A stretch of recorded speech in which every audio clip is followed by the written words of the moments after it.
Salut mes petites mains vertes, salut mes bons pères de famille. Alors, je ne suis pas là pour vous vendre du rêve, vous l'avez compris. Aujourd'hui, il pleut et il pleut encore. Difficile d'avoir le moral au beau fixe, mais je pense quand même qu'il faut essayer de trouver du positif dans chaque situation. J'ai fait donc un petit tour du jardin et j'ai constaté des choses assez intéressantes, assez agréables. Et puis, je vais vous les montrer. Et puis, j'aimerais aussi vous faire part d'une réflexion que j'ai encore eue aujourd'hui à propos de l'apprentissage. Je pense qu'une année comme ça, c'est une année très très formatrice et qu'il faut absolument consigner tout ce qu'on va faire cette année parce que vraiment elle est à la fois originale, terrible et je pense riche d'instructions. Voilà, donc tout de suite, on voit ça ensemble pendant 5 petites minutes.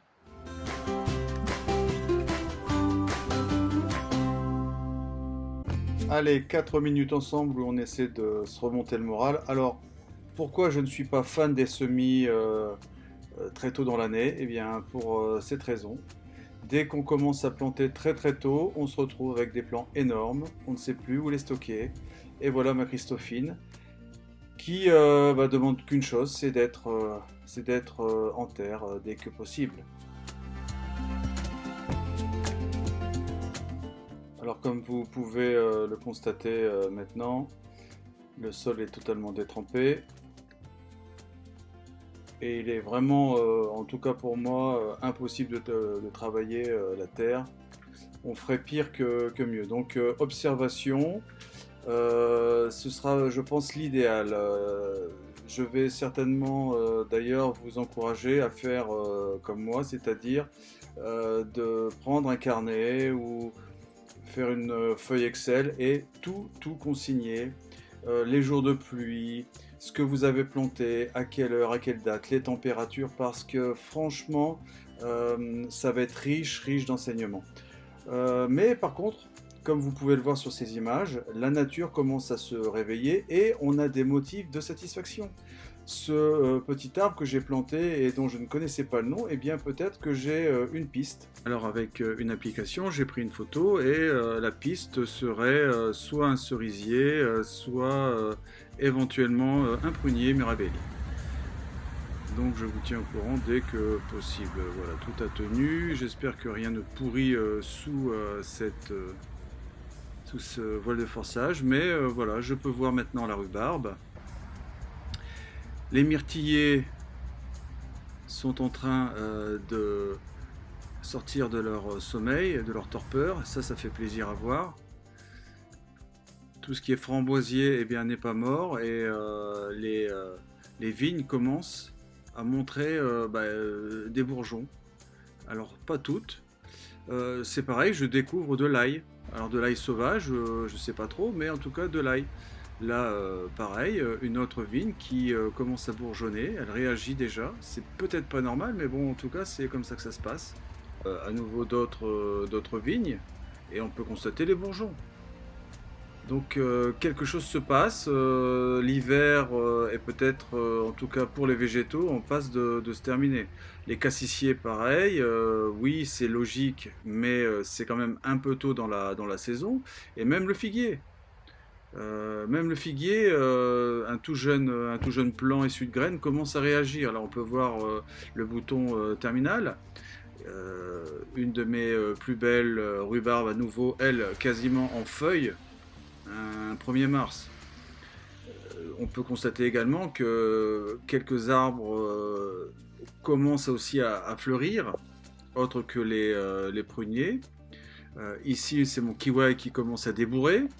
Le poirier aussi, deux de mes poiriers commencent à débourrer, les bourgeons commencent à apparaître. Malheureusement, bon, les amandiers, ils étaient si beaux la semaine dernière, ont souffert vraiment de la pluie et les fleurs de mes pêchers de vigne plate commencent aussi à sortir. Voilà, donc un autre poirier, poirier curé, des poires à cuire et une rhubarbe à nouveau qui sort comme ça. Là, c'est un prunier, il me semble. Oui, c'est un prunier Victoria. Et on voit déjà avec le kiwi jaune que les bourgeons commencent à s'ouvrir, à gonfler. Voilà. Et enfin, le kiwi issu de graines qui a passé l'hiver correctement et pareil, lui aussi commence à débrouiller. Alors là, je suis impatient de voir ce que ça va donner cette année. Allez, sans transition, pour se réchauffer un petit peu, on va utiliser les derniers légumes du jardin pour cuisiner un beau jarret du nord de la France, je dirais même des Hauts-de-France. Donc dans un premier temps, j'ai mis ces deux morceaux à griller dans du beurre et puis dans les sucs de ces viandes, je vais faire revenir tous mes légumes, donc les poireaux, les pommes de terre, les carottes multicolores de plusieurs couleurs et je les, euh, je les fais fondre doucement dans les sucs de cette viande. Voilà. Ensuite, j'ajoute, moi j'aime beaucoup ajouter le gingembre. Voilà, pas hésiter à bien tourner pour que tout se colore en entier. Et puis on continue, on utilise, alors là j'émiette un bouillon de poule pour le goût. Et ensuite on va déposer les deux jarrets sur le lit de légumes, mettre un peu d'eau et mettre le tout en pression pendant une petite heure, mais vraiment léger, léger, léger.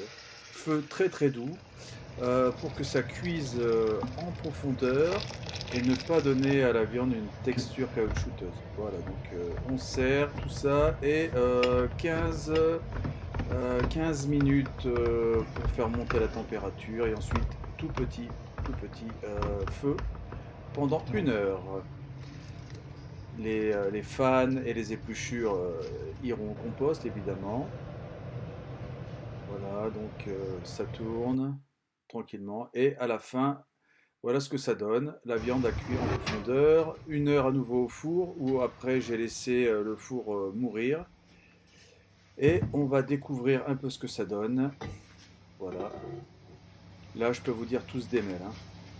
C'est magnifique à voir. Donc ça, c'est juste avant de déguster. Les légumes du jardin ont un goût exceptionnel. Et vraiment, les enfants se sont régalés. Sur ce, je vous souhaite un très très bon week-end. Portez-vous bien, à bientôt. Ciao ciao.